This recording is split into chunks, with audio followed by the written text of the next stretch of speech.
quedó habilitado, ¿no? Fantástico, muchas gracias por estar, Fabio. No, por nada, al contrario. Ahora, en este momento, en 3 minutos, vamos a empezar. Me gustaría si vos, como presidente del comité, podés dar unas charlas, dejar inaugurado el ciclo de conferencias. Luego, bueno, yo voy a coordinar y lo primero que voy a hacer, voy a presentar a David Smith, que nos acompaña como panelista, a José Herrera, que es quien va a dar la conferencia de traqueostomías percutáneas, a David Smith, que va a estar como panelista experto, y vamos a transcurrir la conferencia primero de Pepe, de José, y después vamos a abrir un poco la discusión. La discusión la vamos a hacer principalmente entre Pepe y David, enriqueciendo un poco la discusión con preguntas del auditorio, que solamente van a poder formular preguntas en forma indirecta a través de el doctor Sun Ho Hyun, que es el quien va a filtrar un poco las preguntas. Así que yo no sé, quiero comunicarme, a ver si me puedo comunicar con Pablo Farías, a ver si ya podemos dar comienzo. Pablo.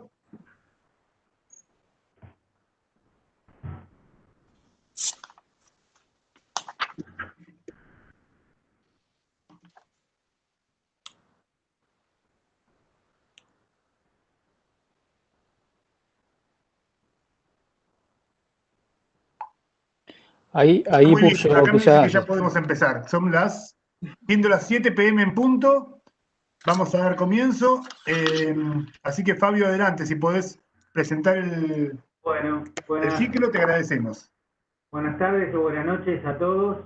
Es un gusto estar nuevamente conectados vía web para temas tan interesantes como los que vamos a tratar en este ciclo. Este ciclo, bueno, desde la Asociación Argentina de Cirugía, por iniciativa dentro del Comité de Cirugía Videoendoscópica y Mini-Invasiva, en particular de la Comisión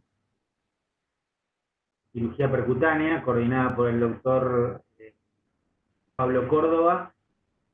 Vamos a dar inicio a un ciclo de 5 reuniones de tipo web, en las cuales vamos a tocar temas de sumo interés que tienen que ver con cirugía.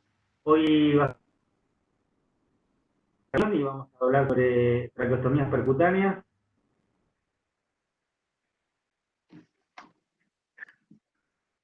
Agradezco de su palabra al doctor Juan Pablo Córdoba para que siga adelante con la reunión de esta noche. A todas las personas que estén acompañándonos. Pablo.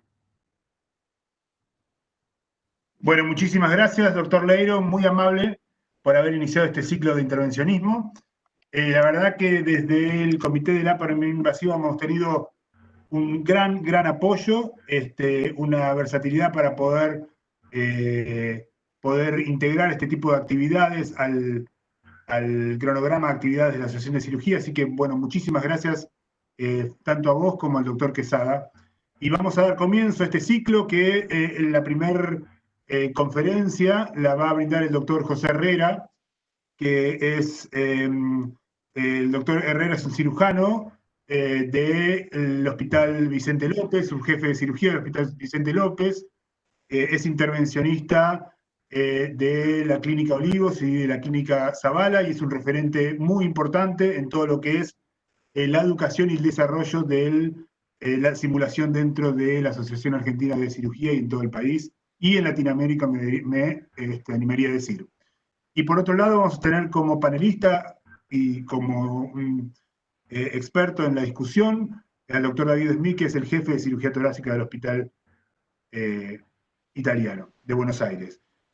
Vamos a dar, sin más, vamos a dar lugar al doctor José Herrera con su presentación.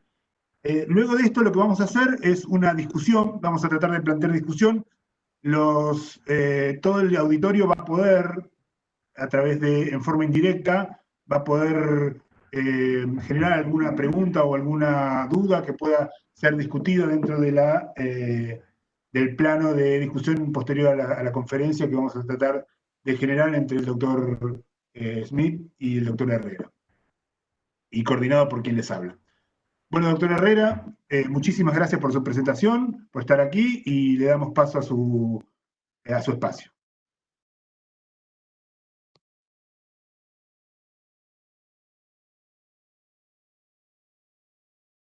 Argentina de Cirugía al Comité de Endoscopía para este lugar y romper el hielo con este ciclo de charlas de intervencionismo con un tema tan actual como la traqueostomías percutáneas.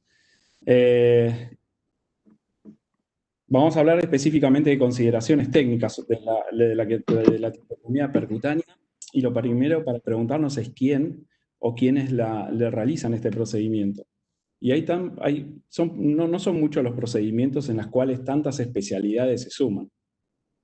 Las traqueostomías en realidad se pueden realizar por terapistas, otorrino, cirugía general y cabeza y cuello, de tórax, cirujanos generales, intervencionismo, de acuerdo este grupo de gente en el lugar donde esté trabajando, la disponibilidad de recursos humanos, principalmente que puedan disponer.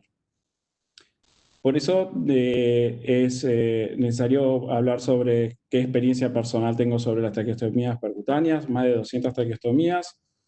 Encabezo el programa de traqueostomías percutáneas en Clínica Olivos de Buenos Aires y Clínica Zavala también en Buenos Aires, de 2005 y 2014 respectivamente.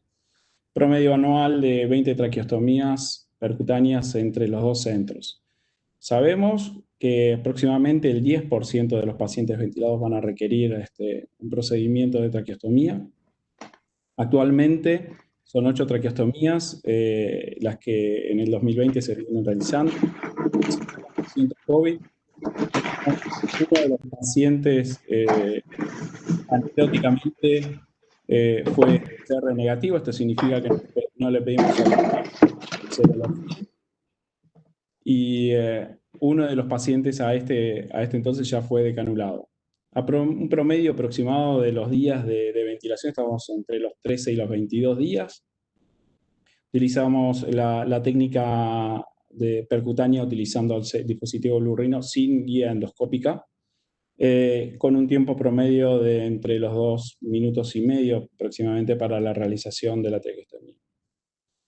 Si tenemos que hacer un recuento sobre la historia o la evolución de las traqueostomías, fíjense que tampoco no es demasiado el tiempo de la era moderna de las realizaciones de las traqueostomías percutáneas.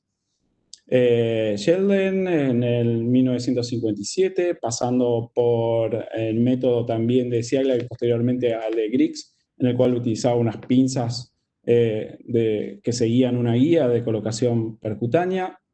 También hubieron algunos dispositivos utilizando el procedimiento endoscópico en el cual se hacían los procedimientos de adentro hacia afuera.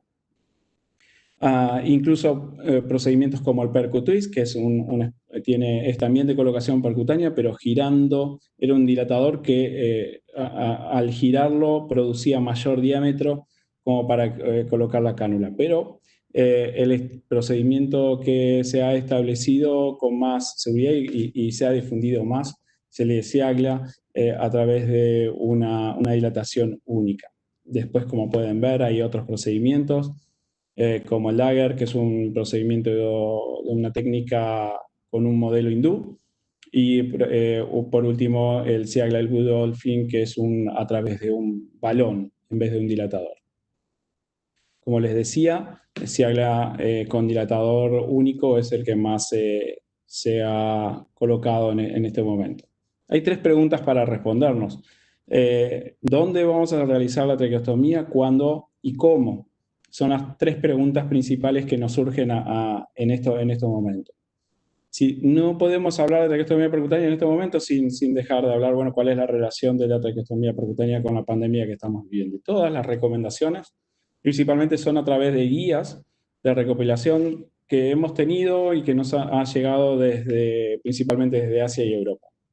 Podemos ver recomendaciones y guías internacionales, como también recomendaciones que pueden encontrar en el Ministerio de Salud, publicada el 5 de mayo de este año, encabezado por los doctores Dubin y Estensoro, que son terapistas, y en el cual es de libre acceso y les recomiendo que las puedan bajar y las puedan observar. Las indicaciones, como a través de todos los procedimientos quirúrgicos, no cambian a través de la pandemia, continúan con la misma indicación. Como vamos a ver, van a cambiar algunas formas de realizarla, pero las indicaciones son las mismas que conocemos con antelación. Ahora, hay algo importante en todo esto que es la seguridad, que es lo que nos preocupa a todos, porque es un procedimiento en el cual debemos tanto asegurarlo, ofrecer un procedimiento seguro para el paciente, pero también para el equipo médico. Y para eso estamos utilizando el EPP3, guías recomendadas internacionales. Vamos a ver que hay tal vez otros dispositivos de seguridad, pero tenemos que ser realistas que tanto en Argentina como en la región no son accesibles. Por lo tanto, el modelo de protección que utilizamos es un equipo de protección personal nivel 3, que está conformado por un barbijo 95, un barbijo quirúrgico, antiparras y una protección, una máscara facial. Todo viene a que tenemos mayor probabilidad de transmisión entre el equipo médico, con un ratio superior a 4. Si vemos los números que han llegado una vez ya pasada la primera ola de la pandemia, circula aproximadamente el contagio entre un 10% y un 3%, sabiendo de que obviamente la traqueostomía percutánea es un procedimiento de alto riesgo que genera aerosoles, y algo importante, que la PCR no disponible, como puede ser en algunos centros o en algún momento, igualmente nos debe hacer asumir en estos momentos que es un COVID positivo al momento de realizar la traqueostomía. Entonces, el momento ahora de decir cuándo realizamos esto. Se descarta un poco la presencia de la realización de una traqueostomía temprana, por varios motivos, pero principalmente por la mortalidad que se da en los primeros días de requerimiento de oxigenoterapia de estos pacientes. Fíjense que Italia es 7 días, China 5, Reino Unido 6. También el requerimiento de posición prono en estos pacientes al inicio de estos cuadros. Por lo tanto, si uno sigue cuál es la curva de los anticuerpos y cuál es la posibilidad de la actividad del virus, vemos que es una curva que se cruza aproximadamente en el tercer día, por lo tanto nos deja una ventana idealmente a partir del día 14 en adelante, pero preferentemente el día 20, para realizar un procedimiento que sea seguro para el paciente y seguro para quienes realizamos el procedimiento, y esto está avalado por prácticamente todas las guías internacionales que nos llegan. Entonces pasamos a ver cómo, decidimos cuándo y ahora cómo. Como cirujano y como cualquier persona, cuando hace un procedimiento, quiere ofrecer la mayor seguridad. Y esto va a estar determinado, en este caso, como vamos a ver, por la identificación y la visualización de la aguja cuando ingresa en la luz traqueal, porque si hay un momento que uno no quiere tener complicaciones, es este.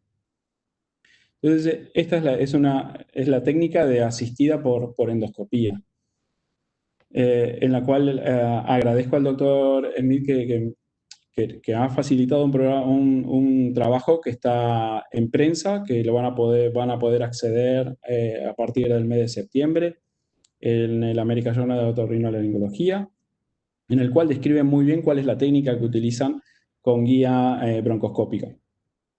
Desde la preparación del paciente, el procedimiento quirúrgico y cuáles son los cuidados posteriores.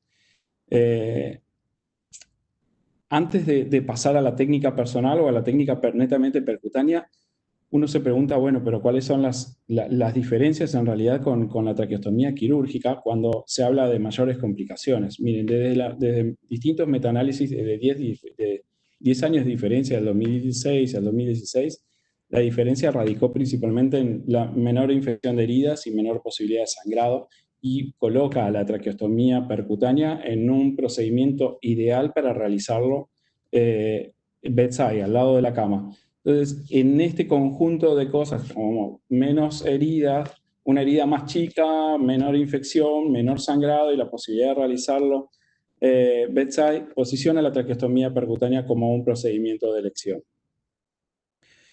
Vamos a ver, porque una de las cosas es decir, bueno, aspectos técnicos de la realización de traqueostomía y percutánea, y estos son videos previos a la pandemia, en la cual podemos ver cómo se realiza el procedimiento. En este caso, en el primer caso, es con un dispositivo Tracoe, en el cual, diferencia del dispositivo, como van a ver, que utilizamos del Blue Rhino en el Tracoe, es necesario utilizar con un Avocat.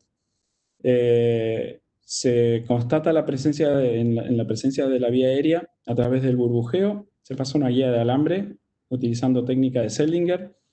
Ahí angulamos, hacemos con la mano el gesto de llevar la guía hacia el largo traqueal.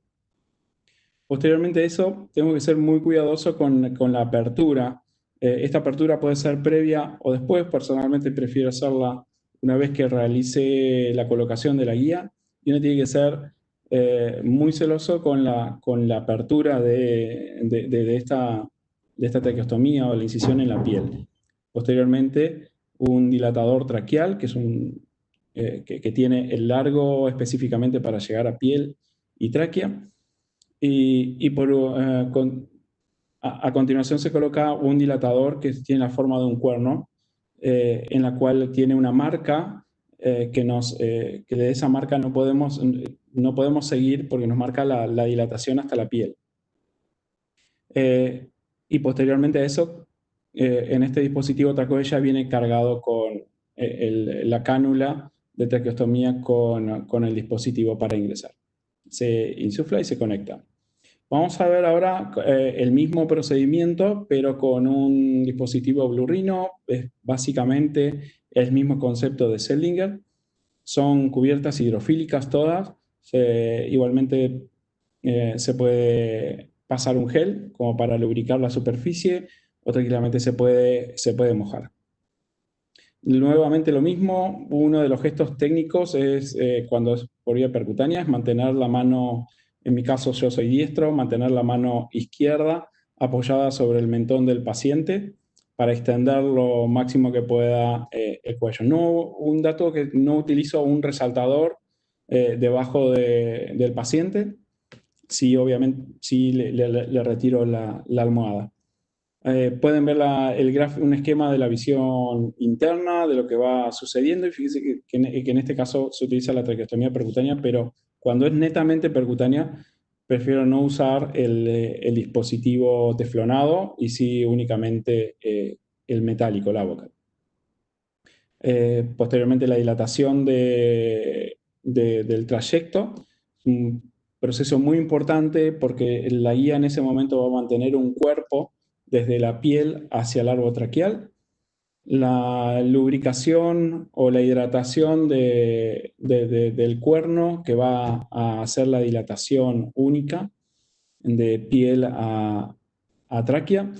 Y en este caso, ambas manos deben sostener la estructura del cuello del paciente para que no se flexione. Una vez que se completó con la dilatación, se elige la cánula de traqueostomía. En mi caso utilizo con aspiración subglótica, por supuesto en este caso no fenestradas, y a través de una presión sostenida se introduce la cánula de traqueostomía.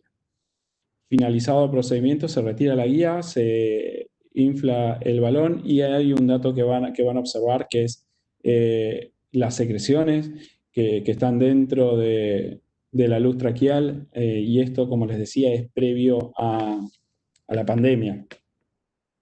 Hemos cambiado cosas, principalmente ser muy celosos en el momento de pausar la ventilación en expiración antes del procedimiento y preoxigenar al paciente antes de iniciar cualquier gesto. Las consideraciones técnicas al principio es una sedación profunda con un bloqueo neuromuscular. Desinflar, se trabaja en equipo y es necesario desinflar el manguito endotraqueal y retirarlo hasta el nivel de las cuerdas vocales. Hay quienes prefieren directamente la extubación completa del paciente, pausar la expiración y, si es posible, cubrir el sitio de punción con una gasa que tengamos humedecida. Y por último, insertamos la cánula de traqueostomía ya previamente conectada a un filtro, que es muy importante, como pueden ver en el campo que utilizamos sobre el cuerpo del paciente. ya tener todo el equipo preparado con el filtro, incluso para evitar ese tiempo de aerolización posterior al procedimiento. Las complicaciones pueden ser las complicaciones que conocemos, pero si hablamos de percutánea, y netamente percutánea, les tengo que decir que hay dos complicaciones que tal vez son las más temidas, a diferencia de pensar que la perforación esofágica puede ser. La primera es que pinchemos el balón del tubo endotraqueal, y la segunda es que tengamos la fortuna de pasar la guía a través de la fenestra del tubo. Que puede pasar, y es recomendable que en el momento que estamos realizando el procedimiento, esto sí se soluciona trabajando en equipo y retirando el tubo a nivel de las cuerdas vocales. Y otra forma de solucionarlo, por supuesto, es utilizando un endoscopio. Hay complicaciones que no son esperadas, que se producen posterior al procedimiento, posterior inmediato, que son también peligrosas y ponen en juego mucho el trabajo en equipo. Este es un ejemplo de un fin de procedimiento, y fíjense que a los 2 minutos de terminado el procedimiento comienzan a sonar las alarmas y se llega a una saturación del 30%. Esto es producto de que estos pacientes pueden tener coagulopatías asociadas, muchísimas secreciones, y fíjese como un filtro, la causa de esta desaturación era la oclusión del filtro, no una mala posición de la traqueostomía, y en este caso puede ocasionar, si uno no revisa bien, desarmar todo o reintubar al paciente, lo cual tiramos todo para atrás con respecto a prevenir la aerolización. Preguntarnos dónde, obviamente si uno tiene una posibilidad como cirujano realizar un procedimiento, cualquier sea, quirúrgico, en quirófano o en una sala de terapia intensiva, uno prefiere el quirófano. Sin embargo, las recomendaciones para llevar a quirófano, ¿cuál sería? Bueno, que tengamos un quirófano presión negativa y la disponibilidad de un quirófano especial para COVID. No suele ser en la mayoría de los lugares, ni incluso en donde trabajo, en ambos lugares, en los cuales sí está el área de COVID separado del resto de los pacientes. Y el traslado para llevar al paciente de terapia intensiva a quirófano puede implicar riesgos e incomodidades, como podemos ver en este paciente que requiere traqueostomía. Entonces, para todo esto, ¿dónde ubicamos la traqueostomía o en qué lugar nosotros nos sentimos seguros y seguridad para el paciente? Es en terapia intensiva. Vamos a entrar a cómo lo realizamos y volver un poco a cómo y quiénes. Es muy importante tomar en cuenta esto que no es momento tal vez para empezar a practicar traqueostomías percutáneas, no es el lugar, ni el tiempo, ni el momento. Como ven, desde la Asociación Argentina de Cirugía y su comisión de cirugía percutánea, como así también en diversos hands-on y programas de entrenamiento de cirugía percutánea, la traqueostomía percutánea está dentro del programa, y se habla sobre el entrenamiento técnico y como también el entrenamiento en liderazgo de esos procedimientos. Para hablar un poco sobre la sistematización de la técnica, podemos ver dos procedimientos. Como ven, son dos procedimientos en distintos momentos, en los cuales previo incluso a la pandemia se entrenaba, nos estábamos entrenando y nos estábamos dando cuenta de un montón de cosas que podían suceder en ese momento, que es falta de comunicación. Hay que adaptarse muy bien a cuál es el mejor método que tenemos para nosotros para protegernos, para aislarnos, evitar que se nos empañen las máscaras, por más que sean 2 minutos. En esos 2 minutos al principio puede quedarse mucho estrés y es muy importante ingresar cómodos, y previamente a cualquiera de estos procedimientos establecer un diálogo entre quienes van a ejecutar el procedimiento, que quede claro cuál va a ser el protocolo que vamos a realizar y qué protocolo de emergencia también se va a utilizar en el caso de que no funcione, que no salga como deseamos. Pueden ver dos procedimientos simultáneos. Como ven, se realiza en ambos prácticamente la misma técnica, Y es una de las, creo que una de las cosas que hemos visto es, en favorable es sistematizar la técnica, no innovar, tratar de ajustar la técnica que estamos realizando a la pandemia. Por eso hay una de las, ¿cuál es el efecto de suspender la ventilación? Y en esta otra traqueostomía lo podemos ver. Fíjese que cuando vamos a hacer la dilatación y ya está suspendida la ventilación del paciente, el tubo endotraqueal está en las cuerdas vocales, en la cabecera está el kinesiólogo, que es fundamental en este caso, trabajar muy comunicados previamente. Fíjese que al suspender la ventilación, vamos a hacer una prueba con agua y fíjense que no hay ningún burbujeo, a diferencia de lo que veíamos en la primera traqueostomía. Entonces se logra la dilatación completa, satisfactoria, y se coloca la traqueostomía percutánea sin inconveniente y ya tenemos todo preparado como para inflar el balón y la conexión que está realizando por el campo, por detrás del campo. Fíjense que el paciente permanece cubierto absolutamente todo el procedimiento y una vez que terminamos se reconecta al ventilador. Podemos observar que hay distintas formas de protegernos. Tenemos los sistemas PAP que tienen, lo habrán visto, que es con un casco y todo cubierto. Bueno, en nuestro caso estamos utilizando prácticamente lo mismo que se utiliza en todo el mundo. Fíjense, los puntos azules son el FP3 y solamente en algunos centros el PAP. Y con respecto al momento que se realizan las traqueostomías, fíjense que a partir del día 14 y prácticamente se han eliminado en este contexto las traqueostomías tempranas, que son aquellas que se hacen antes del día 10. Como mensaje principalmente y dejarles es que esto debe realizarse por equipos previamente entrenados y experimentados en traqueostomías percutáneas. Es un gran momento para poder adaptar las técnicas que venimos realizando a esta pandemia. Debemos proponer una técnica que sea segura y efectiva. No, les vuelvo a decir, no es momento de innovar. Si yo hacía abiertas, me paso a percutánea en pandemia. Yo creo que el mensaje es, si haces traqueostomías abiertas y sale bien en tiempo y forma y brindas una correcta seguridad al paciente y al equipo, se puede seguir con abierta. En mi caso, la utilización del Blue Rhino evita las múltiples entradas y puede realizarse al borde de la cama. Puede ser tanto Blue Rhino como otro dispositivo de dilatación.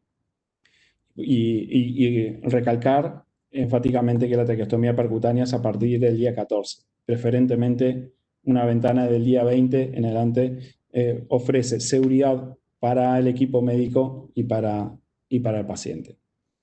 Entonces, concluyendo con las primeras preguntas que no habíamos hecho, ¿de dónde? En la cama de terapia intensiva, sin duda. ¿Cuándo? Preferentemente a partir del día 20, aunque hay una ventana que la podemos comenzar a utilizar con estos pacientes a partir del día 14. Y cómo, personalmente, la técnica percutánea creo que expone menos al personal, requerimos menos personal tal vez que un procedimiento abierto, pero sin embargo, si el abordaje es quirúrgico en su lugar de trabajo, su equipo de trabajo, bueno, seguir con la técnica abierta y no sería el momento de innovar. En este procedimiento de la traqueostomía percutánea hemos visto que el trabajo en equipo es realmente una realidad, en donde los costos del material que se van a utilizar y el tiempo que ejecutamos, tanto en entrenarnos para este procedimiento en forma grupal, impactan totalmente sobre la calidad del procedimiento que vamos a realizar y nos ofrece trabajar de una forma tranquila y segura. Muchas gracias a todos y nuevamente, bueno, agradecer a la Asociación Argentina de Cirugía por darme este gran tema de traqueostomía percutánea. Gracias a todos.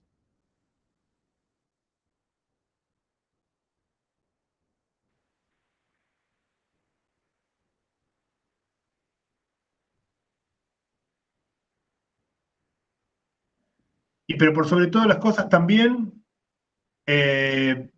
haber podido hacer consideraciones relacionadas a la traqueostomía en estos tiempos de COVID. Digamos, es un valor agregado enorme poder hacer las consideraciones con respecto a este tema en alguien que tiene tanta experiencia, y lo sé, que estás trabajando mucho en este aspecto, en estos días, exponiéndote, y bueno, pero alguien lo tiene que hacer, ¿no? Así que, bueno, quiero hacer esa consideración previo a abrir la discusión. En este momento no estoy recibiendo algunas preguntas que quiere hacer el auditorio, pero antes que eso, me gustaría darle la palabra al doctor Smith, que ante esta conferencia, si considera hacer algunas consideraciones de la charla, algo que quiera comentar, algo que quiera agregar, algo en lo que no se encuentra de acuerdo o que sí está de acuerdo y quiere enfatizar. Doctor Smith, adelante, por favor. No, básicamente felicitarlo a José porque la verdad que fue la charla como muy clara y creo que bien técnica. Si me decís como consideraciones, está bueno todas las personas que puso. A mí me parece que es verdad que es un procedimiento que la hacen diferentes especialidades y básicamente tiene que tener dos condicionantes. Por una parte, manejar la vía aérea, que yo creo que es una condición independientemente de la especialidad, y la otra cosa es accesibilidad, solucionar las potenciales complicaciones que tiene el procedimiento. Que yo creo que esas dos cosas a veces, digamos, hacen que el equipo fluya en el procedimiento. Después hay una cosa que es interesante que planteó también José, es el tipo de técnica. Si uno elige, y me pareció como excelente el concepto de ahora no innovar. A mí me parece que el sesgo más importante que tiene que la traqueostomía percutánea tenga menos complicaciones es que habitualmente cuando uno genera un procedimiento con la traqueostomía percutánea, quiere decir que el equipo está dedicado a eso. Y cuando uno genera un equipo dedicado que maneja la vía aérea, que tiene kinesiólogo, como mostraba recién José, que están los insumos, que está una sistemática y que hay un protocolo, es muy probable que lo haga por la técnica que lo haga, los resultados sean buenos. Entonces, un concepto que dijo José recién de no modificar la técnica que uno usa habitualmente, me parece que es muy valioso.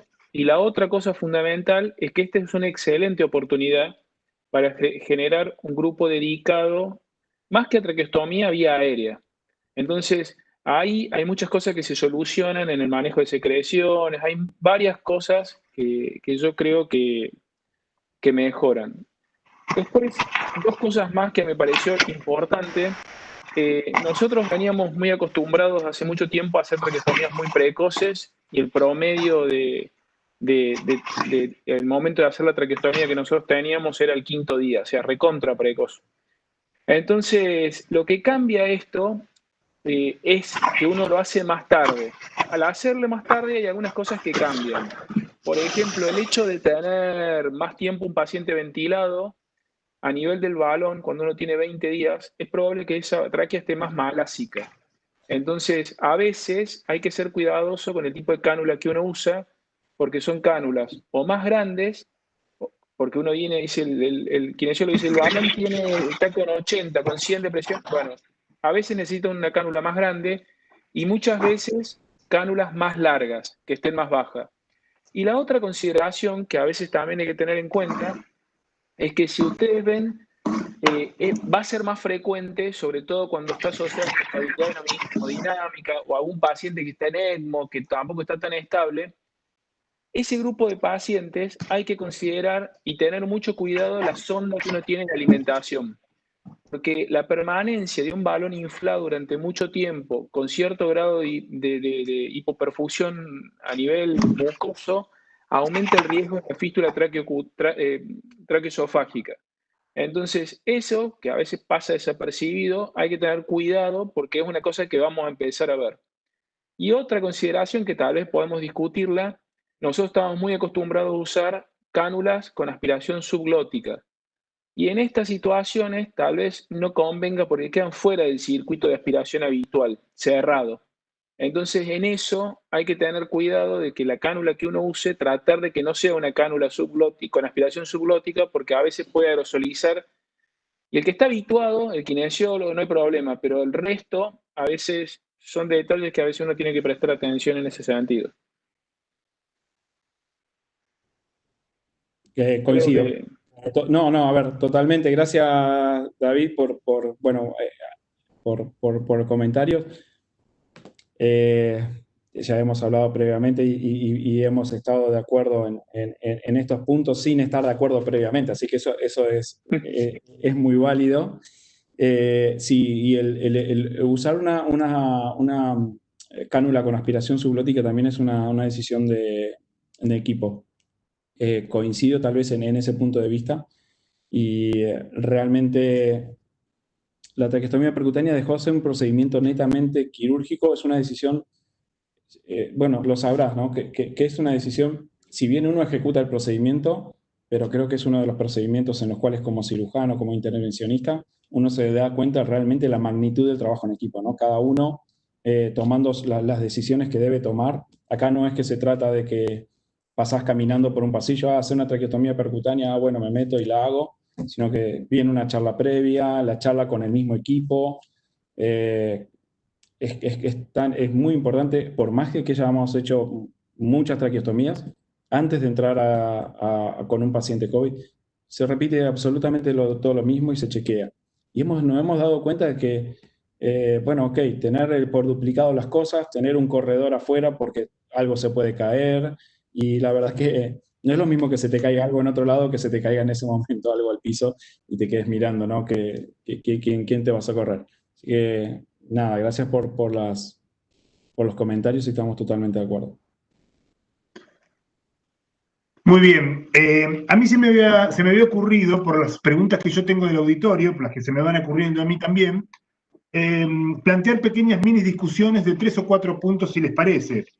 Lo primero que a mí se me ocurriría plantear es algunas consideraciones técnicas, si les parece a ustedes, que van surgiendo de preguntas del auditorio, porque, por ejemplo, vamos a una cosa muy sencilla.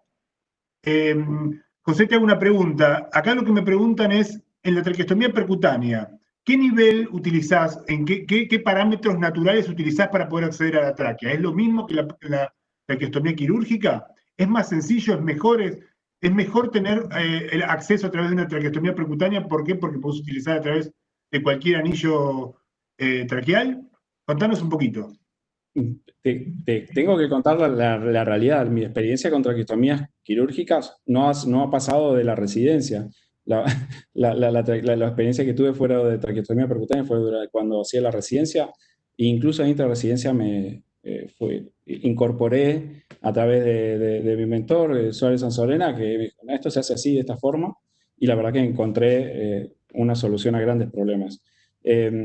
Con respecto a las referencias anatómicas, obviamente que uno no puede determinar, salvo que esté utilizando ecografía en percutánea, salvo que uno utilice en ecografía para cuellos en los cuales son gordos, o uno sospecha que tiene un istmo tiroideo muy grande, o cuellos cortos, en los cuales uno se puede valer de ecografía para identificar del segundo anillo traqueal. Pero si no, es una técnica totalmente digital por encima del hueco external, y una cuestión lógica, tampoco no ir demasiado arriba, sino por debajo, si se puede, tocar el segundo anillo traqueal y ahí hacer la punción. En el momento de la punción, uno personalmente, no sé si David también, a pesar de hacerlo endoscópico, lo hace tocar la tráquea. Es verdad, una consideración que hizo recién, que es muy importante, que lo que estamos viendo es que cuando uno empieza a hacer las traqueostomías, ahora, luego del día 20, o 20 inclusive, no es la misma tráquea que cuando uno lo hace una traqueostomía precoz. Cambia muchísimo. Y se transforma en unas tráqueas que uno tiene que tratar con mucho cuidado al paciente, porque es verdad que uno puede pasar de largo con la aguja. Así que como consideración técnica es una palpación digital, un tacto especial como para sostener la tráquea entre los dos dedos y pinchar sin abusar de la profundidad de la aguja. José, insistentemente el auditorio quiere saber qué medidas hay que tomar. Supongamos que vos no contás con un kinesiólogo muy avesado. ¿Qué medidas tenés que tomar para que el paciente no se te extube en el momento de esta maniobra que vos comentaste de retirar el tubo, frenar la ventilación y poder hacer la traqueostomía? ¿Qué medida tendrías que tomar? ¿Qué recomendás? La medida es que no llegara a esa situación. No sé si está de acuerdo, David, pero me parece que todas las medidas que uno toma acá es de no innovar, absolutamente. Esto no lo puede dejar librado a la posibilidad de que suceda otra cosa. De esto se trata el entrenamiento y de esto se trata ser muy selectivo con esta técnica. Uno tiene que retirar, estoy hablando de la técnica percutánea, técnica propia, pura, ¿no? No la que propone David, que es obviamente que le ofrece un hándicap mayor al tenerlo bajo visión directa. Estoy hablando de técnica percutánea. Retirar el tubo sobre las cuerdas vocales y uno va palpando la tráquea. Incluso puede sentir cuando el tubo endotraqueal se desliza. Y hay que esperar ese momento. Hay dos cosas que pueden suceder si uno no hace correctamente el retiro del tubo. Pinchar el globo, el balón, o tener la mala suerte y que puede pasar de pasar la guía por las fenestras del tubo, y que ha pasado. Pero bueno, por ejemplo, Suárez Sanzorena lo extuba al paciente directamente. Paco le retira directamente el tubo y hace la traqueostomía. Bueno, yo no he llegado a tanto. Si bien he estado con él en el procedimiento, he aprendido mucho de él, pero no lo extubo al paciente. Prefiero dejarle, por las dudas que pase algo, el tubo endotraqueal en las cuerdas vocales. Muy bien, Pepe, una buena forma de cuidar las coronarias. Y haciendo una conexión con esto, doctor Smith, ¿cómo argumentarías la utilización sistemática, en caso de que vos consideres que así debe ser, la utilización del endoscopio para evitar esto o para obtener un poco más de control en este aspecto? Y en el de la punción también, ¿no? Por supuesto. Sí, yo creo, digamos, nosotros usamos un Ambuscope, que es un broncoscopio que es descartable, que tiene una pantalla, que es como si fuera un video broncoscopio. Entonces, el nivel de exposición que uno tiene de aerosolización es medio parecido porque en realidad está a distancia uno viéndolo, pero bueno, es discutible en ese sentido. Es verdad que uno lo hace todo sin ventilar. No, la ventaja es lo que en algún momento hablábamos con José, que uno puede ver exactamente, tener la garantía del procedimiento, y nosotros tuvimos antes de este momento, nosotros tenemos más o menos unas 700 traqueostomías hechas por vía percutánea, y en las primeras 200 tuvimos 2 accidentes de lesión de la pared posterior de la vía aérea cuando la hacíamos sin endoscopía, que la verdad la solucionamos con una cánula más larga y se solucionó sin grandes dificultades. O sea, no nos cambia. Pero en ese momento, a mí particularmente me pareció inaceptable que en un procedimiento de esto, pudiendo hacerlo seguro, tuviéramos ese riesgo. Hoy, ya nos han tocado operar a unos pacientes sospechosos de COVID con lesiones de vía aérea compleja, y la verdad que creo que sería una catástrofe tener que operar por una lesión compleja de la vía aérea un paciente de COVID positivo en este momento. Entonces, creo que garantiza tener un buen control. La otra cosa, algunas preguntas que había en el momento, es que también hay que pensar que las traqueostomías, que alguien se decanule, o sea, en realidad porque no está bien analizado el escenario y el manejo de la vía aérea. Por eso yo le decía que lo más importante, más allá de la especialidad, es que las personas tengan manejo de la vía aérea. Una traqueostomía de urgencia, es muy raro que uno tenga que hacer una traqueostomía de urgencia. Muy raro. Entonces, hay cricotiroideo que uno puede hacer, hay broncoscopía rígida, hay un montón de cosas que uno puede hacer antes de llegar a una traqueostomía. Después, hay indicaciones, en nuestro caso, bastante establecidas para hacer traqueostomía por vía abierta. Es decir, si alguien va a hacer una traqueostomía percutánea, en nuestro caso, y se complica y uno tiene que convertirlo a vía abierta, en ese momento progresamos el tubo, intubamos y programamos a ese paciente ahí sí para quirófano, porque ya no es una traqueostomía por vía abierta convencional que uno dice, bueno, sino que es una complicación por alguna situación que uno no pudo analizar previamente. Nosotros la traqueostomía por vía abierta la hacemos básicamente en pacientes que están o trasplantados cardíacos, que nos tocan algunos, o alguno que salió de 5 bypass y quedó en bomba. Entonces ese tipo de pacientes que están anticoagulados, antiagregados, requieren un control hemostático muy estricto y antiagregarse rápidamente. Entonces en ese grupo de pacientes la hacemos abierta y nos encargamos de que todo esté suturado. Después hay otra cosa que sirve, también la broncoscopía, es que también define, por ejemplo, una traqueostomía percutánea nosotros no la cambiamos nunca antes del 7º día. Ahora, si uno tuviera que cambiarla antes, ahí de vuelta hay que hacerla con guía broncoscópica, porque de vuelta tiene el riesgo de perder el trayecto y algunas otras cosas. Una cosa interesante que dijo José es el uso de la ecografía.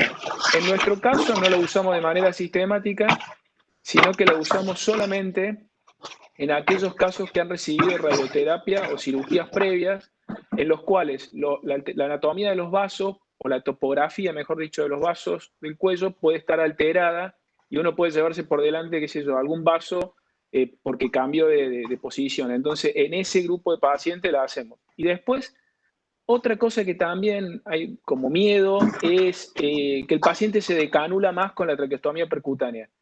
Y hay un problema que es, como explicaba José, que no tiene que ver con el procedimiento, sino que tiene que ver con el equipo. Es decir, si un paciente está suficientemente despierto o excitado, que no puede controlarse o está mal... Bueno, ahí hay un problema de sedación que hay que ver en cómo se maneja. Y la otra cosa, otra causa de canulación precoz, fallida, digamos, de canulación inadecuada, es cuando uno pone una cánula corta. Y eso hay que tener cuidado en los pacientes pícnicos, porque uno a veces dice, este gordito no le entra, o una mujer muy gorda, y a veces esos pacientes limita el diámetro de la cánula a la longitud.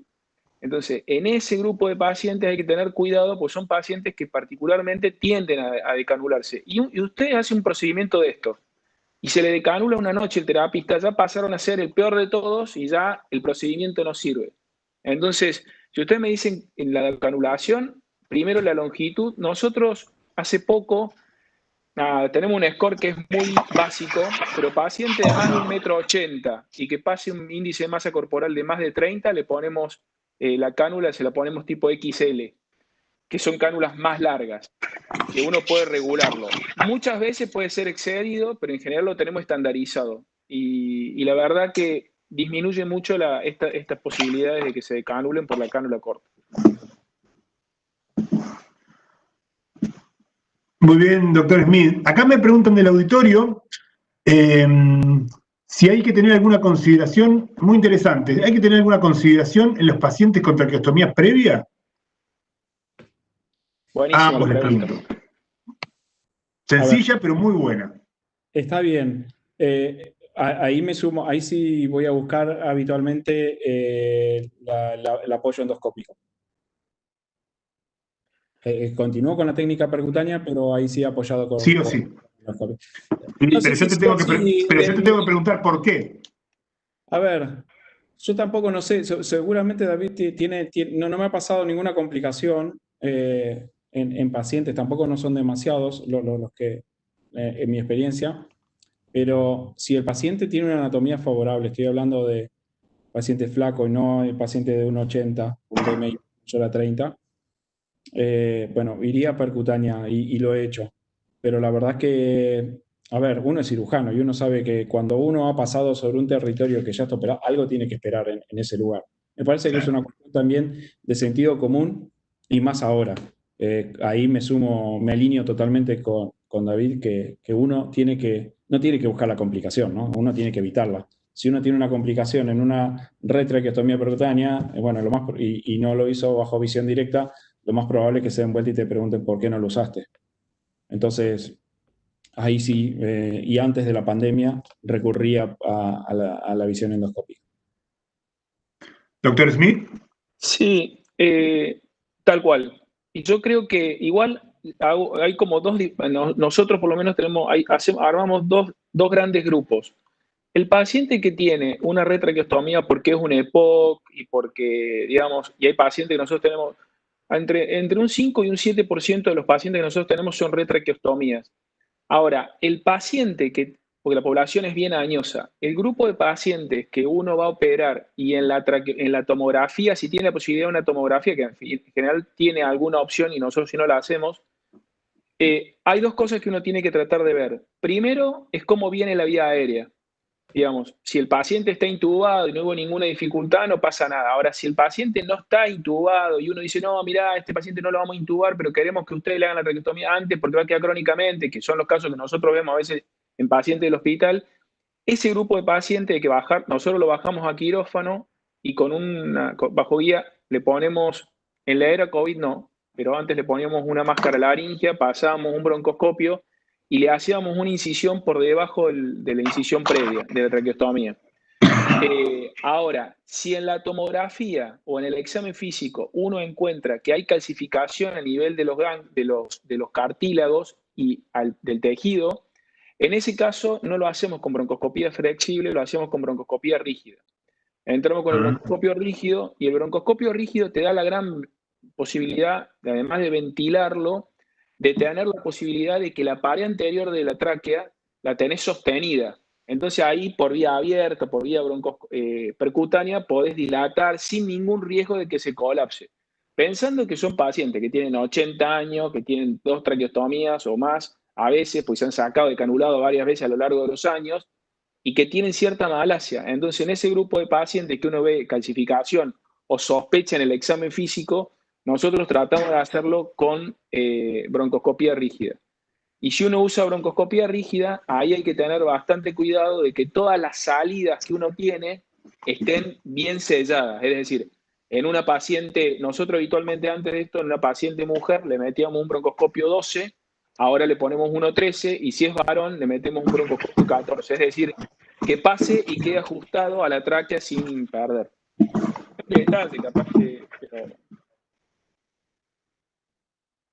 Muy bien.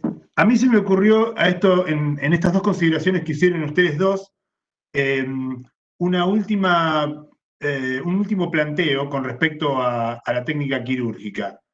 David, vos hablaste que hoy ustedes tienen una indicación prácticamente de cirugía abierta, pero ¿qué rol le darías, sin tener en cuenta consideración el COVID hoy en día, qué rol le darías hoy a la traqueostomía percutánea abierta?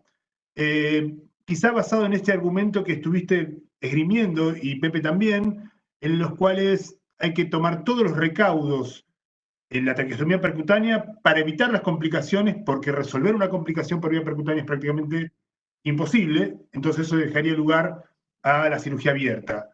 Teniendo en cuenta esto, ¿cuál sería hoy el rol o en qué pacientes habría una indicación prácticamente absoluta, o cuál es el rol de la cirugía abierta en la traqueostomía? A mí me parece que lo más importante es que si uno no tiene, digamos, experiencia en traqueostomía percutánea hoy y la hace bien abierta, seguiría siendo abierta, me parece, y no, al paciente probablemente no lo perjudique.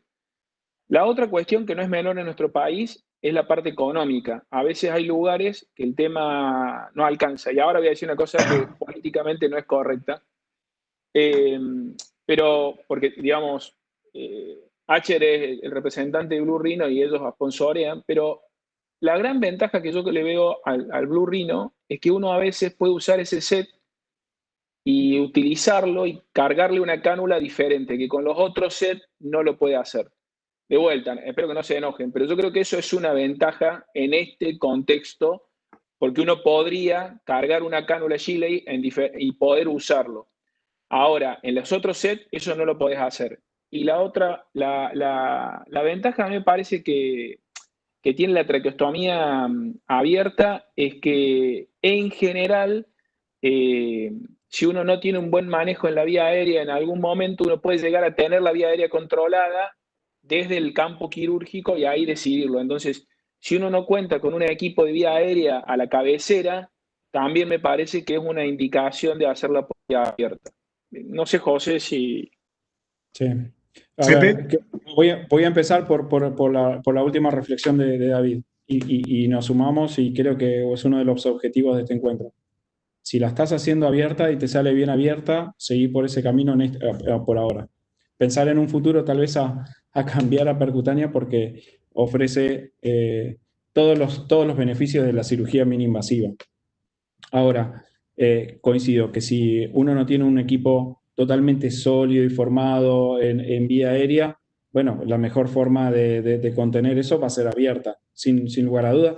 Y las situaciones económicas y las vicisitudes económicas que pasa nuestro país o la región misma hace que tal vez en algún momento uno se aleje de la cirugía, del procedimiento percutáneo por los costos del set.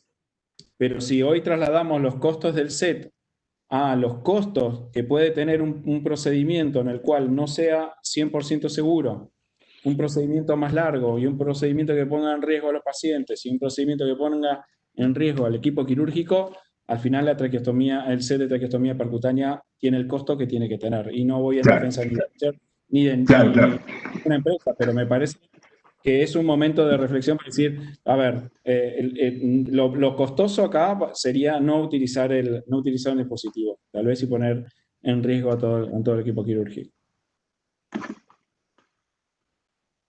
Muy bien. El segundo punto, o el segundo grupo de preguntas o de temas para discutir, creo que me gustaría que hablemos de traqueostomía en tiempos de COVID, basado un poco en todos los contenidos que nos virtió Pepe. Hay varias preguntas del auditorio. Una es, a ver, como para resumir un poquito, Pepe, decime 3 cosas que tendríamos que tener en cuenta en la traqueostomía percutánea, como para refrescar, 3 cosas que sí o sí tenemos que tener en consideración para evitar un mayor índice de infección en la traqueostomía percutánea. Bueno, obviamente, una minuciosa técnica de asepsia, que estemos en la cama de quirófano de terapia, no significa que esto significa más sucio. Tiene que ser con una técnica de asepsia y similar a la que tenemos en quirófano. No, los campos estériles no pueden ir hasta la mitad del cuerpo, tiene que ser completo. Y eso, por favor, no es solamente cubrir como si fuera la peluquería del paciente. El paciente tiene que estar todo cubierto. Porque es un momento, la traqueostomía percutánea tiene que entender que es una preparación larga para un procedimiento de 2 a 3 minutos como mucho. Pero que sea corto no significa que no haya un montón de canales en el medio. Entonces, mi primera recomendación sería tratar al paciente como si estuviéramos en quirófano. La segunda consideración técnica es tener una familiarización con el material antes de utilizarlo, probar, hidratar todo, tener todo preparado y todo seleccionado para que esté en mano. No podemos estar girando y pidiendo cosas a la mitad porque personalmente en percutánea pasa que una vez que uno ya tiene identificado el lugar donde va a entrar, no puede prácticamente sacarle la mirada y darse vuelta a buscar otra cosa. Porque una vez que perdemos la vía aérea, tenemos un gran problema.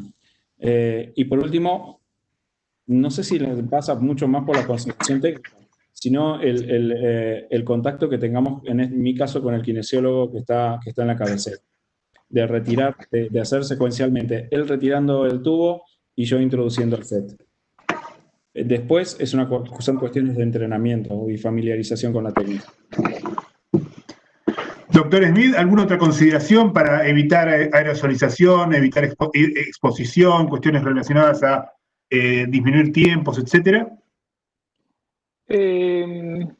No, yo creo que una cosa, digamos, también que tiene que ver con la exposición y el tiempo, que a veces los pacientes en terapia intensiva, que están críticamente, digamos, o gravemente enfermos, no tienen la misma tasa de clearance viral que tienen las personas menos comprometidas. Entonces, a veces uno escucha y dice, bueno, te hago un PCR, tenés positivo, y a los 10 días ya no te hace falta y estás perfecto. Y después vos ves en la traqueostomía que pasaron al día 14 y sigue siendo positivo, y al día 20 sigue siendo positivo, y el paciente está hecho fruta.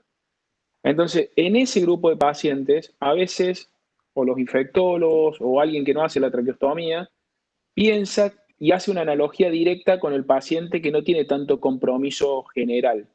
Y ahí no está tan claro, porque no es una enfermedad que uno tenga tan clara la evolución y que haya muchos datos, a pesar de que se está estudiando mucho, de cuál es la carga viral que tiene. Seguramente es menor que la que tenía, pero no es absolutamente nula. Entonces, sería bueno, si el que dispone lo pudiera hacer, contar con una PCR negativa antes de hacerlo. Hoy no es una indicación absoluta para hacerlo, uno debería tener, se dice que después de los 20 días, pero en la práctica hay PCR que siguen siendo, no es la misma PCR que le dio a Dybala positiva después de 30 días, que es un tipo que está normal, a un paciente que está... Y ahí entra otra consideración que también lo dijo José, que la traqueostomía se tiene que hacer en el paciente que tiene futuro de salir. Si hay un paciente que está tan comprometido al día 20 y sigue y no hay posibilidad, bueno, ese paciente probablemente no tenga otras posibilidades. Entonces, y probablemente sea el paciente que le da positiva de vuelta a la PCR y la carga viral uno no está tan seguro de...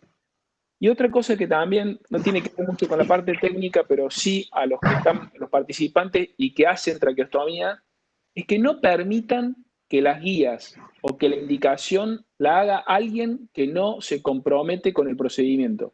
Porque es fácil de decir, hacer esto, hacer aquello, y sin tomar la decisión de hacerlo. Hay un libro bueno, relativamente bueno, que salió ahora de Taleb, que dice jugarse la piel y habla específicamente de eso. Todas las personas que toman decisiones sobre cosas que no hacen. Entonces, esto es un procedimiento en el cual la decisión de hacerla tiene que estar claramente definida por los que están en juego en ese momento. Yo le comentaba a José, ya es el cuarto o quinto paciente que vemos en el hospital con dos PCR negativa y le hacemos el VAL y es positivo. Entonces, en esas situaciones, la sospecha y la posibilidad de que cambie el diagnóstico justifica que uno se exponga. Si no, hay que tratar de no exponerse innecesariamente, por más que uno tenga todos los recaudos posibles. Muy bien. Con respecto a los recaudos y los equipos que las instituciones les brindan, bueno, a unos les brindan unos equipos, a otros les brindan otros equipos.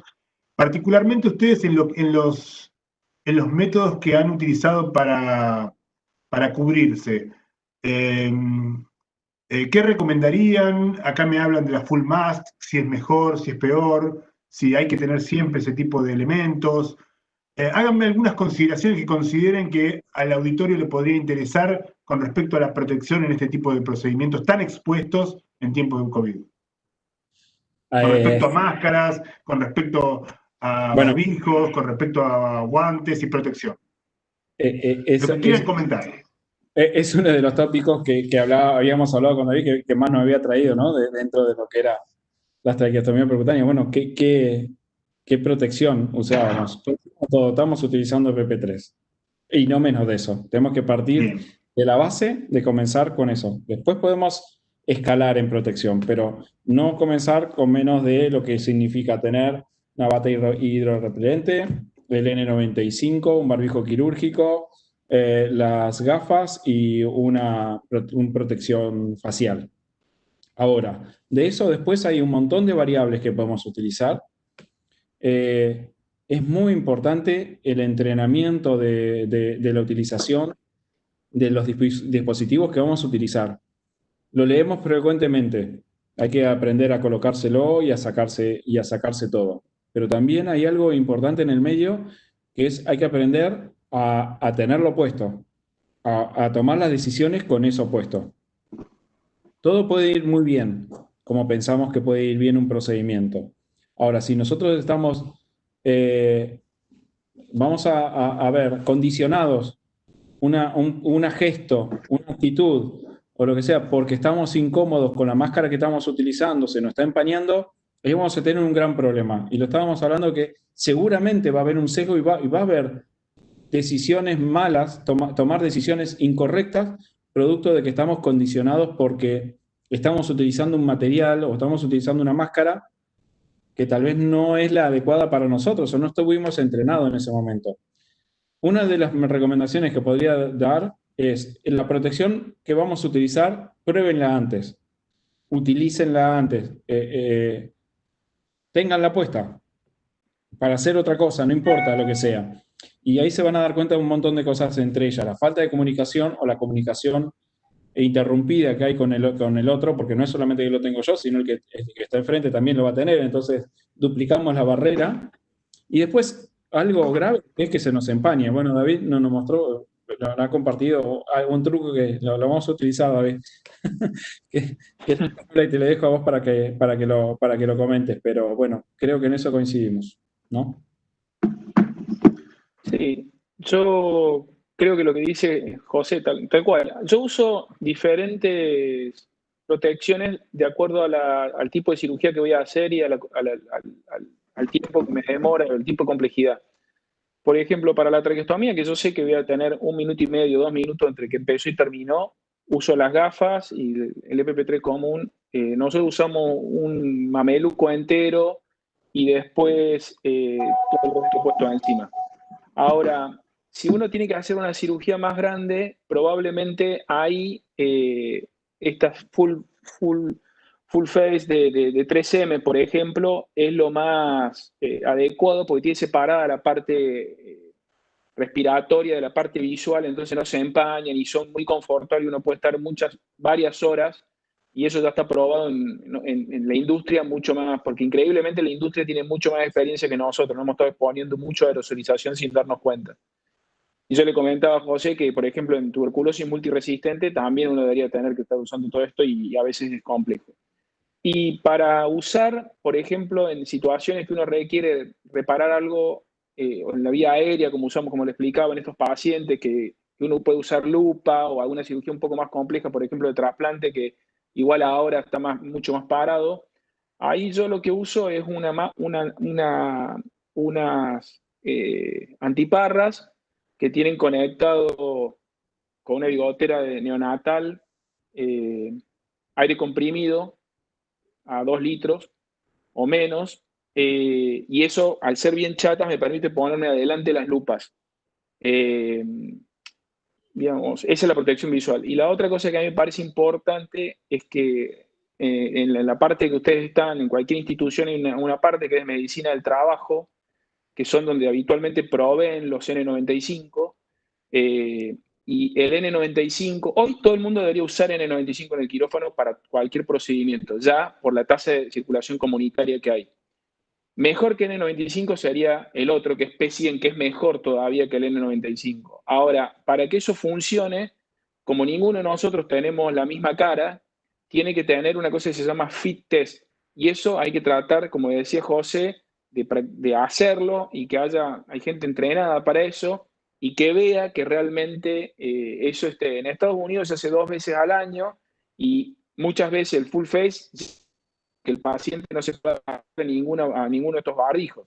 Entonces, si uno tiene un N95 mal utilizado, tal vez no da tanta protección y a veces un N95 que esté reprocesado funciona siempre y cuando la estructura, por ejemplo, este fit que tiene que tener es adecuado. 100% de acuerdo. Muy bien. Quería comentar que por momentos hemos tenido de la audiencia unas 600 personas escuchando. Así que bueno, estamos muy contentos y quiero aprovechar para agradecerles tanto al doctor Herrera como al doctor Smith y a toda la audiencia. Y para ir terminando, a mí me gustaría un tema que, bueno, sabe Pepe que a mí y a él nos apasiona mucho, que es el entrenamiento en toda la práctica quirúrgica. Pepe, contanos un poquito cómo se gesta lo que es el entrenamiento hoy en día, año 2020, en este tipo de procedimientos que a lo mejor nosotros los aprendimos en forma diferente, pero hoy no es así. Bueno, como absolutamente todo lo que creo que la pandemia o vivir una pandemia fue un gran catalizador de todas las formas de enseñanza a través de la práctica, y en este caso la simulación y el entrenamiento. Lo hablamos, creo que fue una de las primeras cosas. No es momento para aprender o para innovar en técnicas. Creo que tanto los centros universitarios, privados y todos los centros que colaboren en la formación a través de hands-on de este tipo de técnicas es fundamental. Es fundamental. Yo creo que se puede comenzar simplemente con técnicas que no sean muy costosas a procedimientos más costosos para elaboración de la técnica. Y algo, si hablamos específicamente de la traqueostomía percutánea, cumple un rol muy importante también la formación del líder como hacer un briefing y un debriefing después de la ejecución de este tipo de entrenamiento. Porque no solamente es la cuestión técnica, sino también hay que evaluar qué pasa si sale mal y cómo se comporta un líder y cuál va a ser los roles de cada uno. Así que me parece que es importantísimo y hay que alentar absolutamente a todos los que estén trabajando en entrenamiento con simulación. Y como saben, soy uno de los fanáticos de este tópico, pero alentar absolutamente a todos, en el lugar que estén, de la práctica con simuladores. Bueno, quedó una pregunta colgada para terminar que me parece interesante y me lo están haciendo notar. En caso de que un paciente con una intubación orotraqueal de más de 20 días por otra causa y se constata infección COVID, ¿recomiendan los panelistas y expositor esperar o realizar una traqueostomía percutánea a pesar del riesgo de infección? O sea, 20 días y se constata después del 20 días COVID. ¿Hay que esperar o se realiza la traqueostomía en ese momento? Sin ser el especialista en cirugía de tórax, sí, a ver, tendría que, ahí me parece que permanentemente uno tiene que evaluar riesgo-beneficio. Y creo que uno no debe dejar, a ver, lo que estamos hablando de tratar de realizar en el terreno ideal una traqueostomía y esperar los 20 días para protección del paciente y de absolutamente todos. Pero bueno, estamos en una tráquea que no va a dejar de tener traqueomalacia o alguna complicación relacionada a la intubación, así que sería más de, bueno, en ese caso, hacer una traqueostomía en el momento de si el paciente lo requiere. Ahora, evaluar muy bien si ese paciente viene intubado hace 20 días y se infecta con COVID, a ver, me tendría que ponerme a pensar qué pronóstico va a tener ese paciente primero. Y si el pronóstico es bueno y si vemos en una forma multidisciplinaria que este paciente va a tener alguna chance, bueno, a ejecutar la traqueostomía. No voy a poder esperar 20 días más. Es una cuestión lógica. Doctor Smith. Sí, hay como dos respuestas. La teórica es, en ese momento hay que hacer la traqueostomía. La real es que si un paciente estuvo 20 días intubado y se agarra COVID, está muerto, no tiene opción a salir, probablemente. Entonces, no creo que sea una opción real. O sea, está bueno hacer el ejercicio, pero... Y tiene que ver con algunas cosas, una pregunta que hizo alguno que... ¿A cuántos días uno puede pronar al paciente con traqueostomía? Y en realidad no, porque estos pacientes, a diferencia de otros distrés, tienen la ventaja que responden mucho al prono, a la posición prona, porque en realidad la afectación no es un tórax fibroso. Entonces, en esa situación que se da en los primeros 14 días, hasta el día 10 más o menos, 14, ahí uno puede pronarlo y mejoran. Después de eso ya empieza a tener más capacidad de fibro, o sea, hay más afectación a nivel intersticial y ya la pronación no tiene mucho sentido. Por eso José explicaba que no hacerlo antes, porque tener un paciente con una traqueostomía en posición prona es un riesgo, y en los primeros días cuando eso mejora y tal vez puede evitarle la intubación o puede decanularse más rápidamente. Entonces, no son cosas que estén en el mismo momento, es decir, los primeros 14 días son los que o 20 días primero podría uno pronarlo, y después de eso son los días que están la traqueostomía, la indicación de traqueostomía.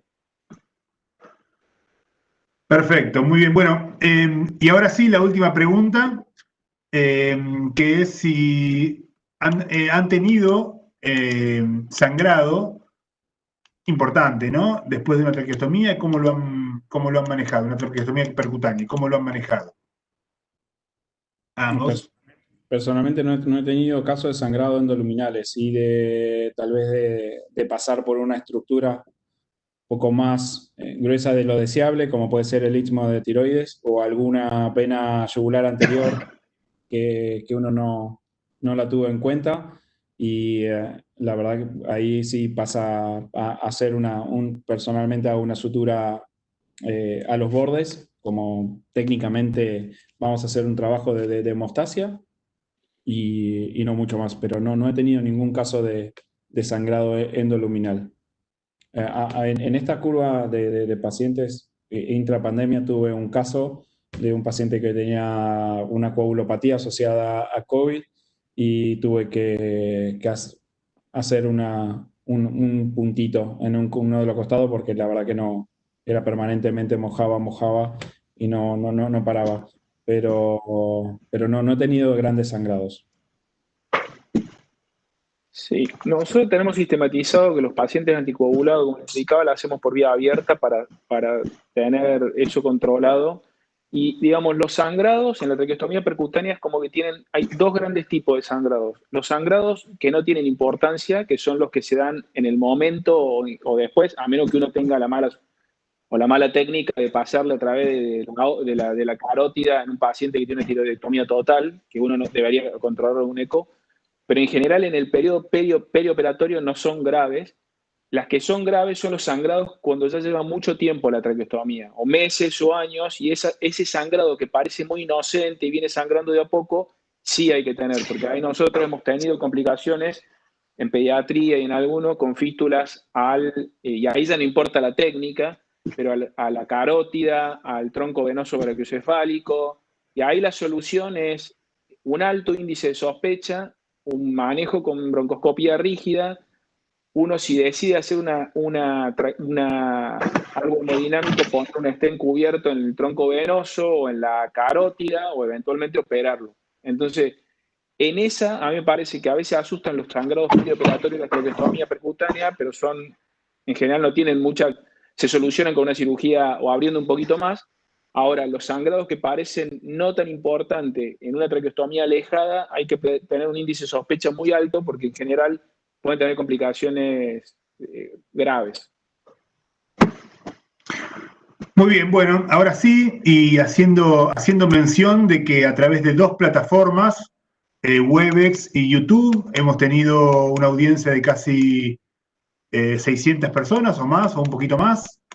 Y agradecer primero, bueno, a la Asociación Argentina de Cirugía que nos ha permitido este ciclo de conferencias a través de su comité de laparoinvasiva y por sobre todo a la empresa Acher Cook, que fue quien nos ha motivado en principio, ha gestado esto, nos ha unido y nos ha prestado todos los recursos para que esto pueda hacerse realidad. Y por sobre todas las cosas, agradecer muchísimo al doctor Herrera y al doctor David Smith, que fue realmente un gran placer aprender de ellos dos. Así que, bueno, sin más, y si quieren hacer alguna consideración o alguna última palabra, adelante y damos por terminada este primer ciclo de conferencia.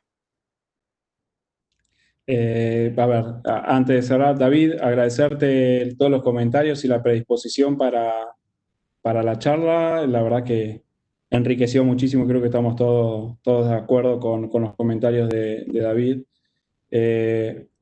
Y cerrar con estos comentarios que podemos volcar que es tratar de hacer el procedimiento seguro, tanto para el paciente como para los que lo estamos realizando. Así que trabajar por esa vía. Y de nuevo agradecerte, David, por el tiempo que te has tomado. No, la verdad que un gusto, y yo lo único, básicamente, que a veces lo que uno habla y dice tiene que ver más con un equipo, y yo agradecerle acá a Agustín Dietrich, que siempre está con nosotros y trabaja, que es mi mano derecha, izquierda a la vez, y Marcos Lacera, y que es el grupo de terapia intensiva, que también hacen que las cosas, uno pueda tener estas cosas, digamos, a veces uno es la cara visible de un grupo mucho más grande. Coincido totalmente. Bueno, muy bien. Muchísimas gracias, damos por terminado y muchas gracias a toda la audiencia. Saludos hasta la próxima conferencia. Gracias. Gracias.